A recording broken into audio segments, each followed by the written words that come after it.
Ce message est destiné à toutes les militantes et à tous les militants de l'UFC, parti de la Blodé. Chères militantes, chers militants, recevez mes salutations fraternelles depuis Johannesburg, en Afrique du Sud, où je me trouve en mission.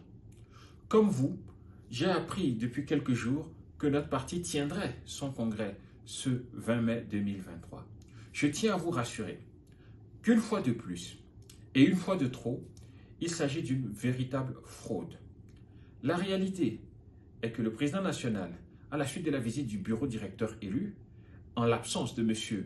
Elliott Ohin, qui était convoqué et qui a défié le président ne se pointant pas le jour et à l'heure convenue pour des prétextes farfelus, et a été reçu ultérieurement, il a été convenu qu'un comité de 4 personnes travaillerait sur l'organisation du congrès, chapeauté d'un côté par M. Jean-Claude Romao et par M. Ohin de l'autre. Nous n'avons même pas encore fini ou tenu une véritable réunion où tous les membres de ce comité sont en place, puisque bien entendu je suis en déplacement, qu'on nous apprend qu'un congrès est organisé. Il s'agit, comme pour l'affaire de détournement de fonds de 14 millions par M.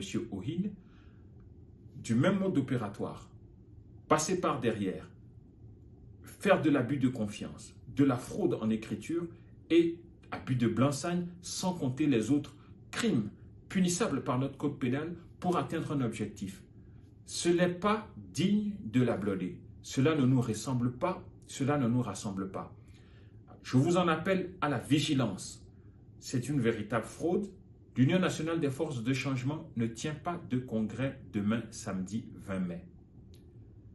Tous ceux qui s'associent à ce fraudeur, menteur et voleur sont passibles des mêmes sanctions disciplinaires qu'il encourt. Nous avons mis de l'eau dans notre vin en levant la suspension qui le frappait pour vol, pour qu'on puisse avoir un climat apaisé pour pouvoir aller à un congrès.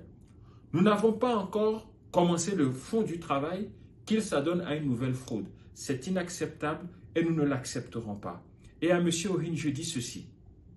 Cela fait un moment que vous vivez comme si les principes n'existent pas. Sur cette terre, il y a des principes. L'honnêteté, l'intégrité, la loyauté sont des valeurs qu'ont incarné Sylvanus Olympio et que vous n'incarnez pas. Donc vous n'allez pas pouvoir nous diriger ni par la force, ni par la fraude. L'organisation d'un congrès demain, c'est la ligne rouge. Vous avez encore ce soir pour y penser. Vous n'êtes pas obligé de franchir cette ligne rouge parce que nous la considérerons comme un casus belli et il n'y aura pas de retour en arrière. En tout état de cause, sous l'égide du président national Gilchrist Olympio, nous prendrons les dispositions puisqu'il s'est rendu compte que vous avez abusé de sa confiance pour mettre un terme à cette mascarade rapidement.